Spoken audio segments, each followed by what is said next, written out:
bitambudde bitya? Bibadde successful. I'm so thankful to God and everyone that turned up. Thank you so much. This was Prima Ayogedde First Season 3. See you next year. Next year it's going to be bigger and better. Yeah. Abayimbi tewalina omwa disappointing omanyi beba. Tewala disappointing. I'm so glad everyone came in time. By DJ everyone came in time. Everything was so good. I'm so glad and I thank God for that. Kiki osinza okuwagala mu event eno? Everything. Buli kimu kibadde kirungi okuva ku the DJs, the artists, the turn up, the food, the vibe. Everything was lit. Yeah. Tubadde tuli awo ne tulaba nga family Taata So ayingiddewo ne family owulidde otya mwaka akadde? Of course, Taata So twamutimba. He had to come through. Era yangambye he's going to come with the kids because nali sabe nabo waneno nga ndi mukola. And he had to pick them. Yagenze wakana abakimayo. Najja nabo. Yeah. Naye nina ekibuuzo kye njagala okubuuza si mu bubi but okuba nti nno Taata So alina omukyalo omulala ng'ate at the same time tonulaba oba oliawo omanyi okubeera n'abaana.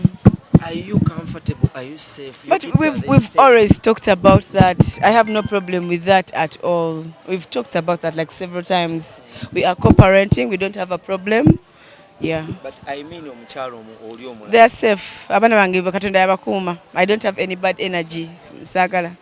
Yeah. Naye muyina engeri mugenda ne mwerangiramu ku social media ebya finance we muddamu ne kakati omukulu atugambye mwe muli ba best friend ate wekituuka ku finance mukwatagana ate mwerangira lwaki twerangira maybe try to use them and then we posted but we are friends. We're okay. Yeah, we're okay and we can pull up each other in time. It definitely happens. Yeah. Mwenyizaamu naye waliwo akantu kakkiricha katono nnyo akabakutte mu lwaki temukatereeza oba oliawo ne mudda? No, relationship yaggwawo ekyo buli omu akitegeere era akidigesting. Omanyi nga woli emmere n'ogikuta n'ogidigestinga bambi mu kidigesting nti we are co-parenting and we are good friends and good people. Ne wakuba evivi kutaka? See, I'm not going to repeat my words.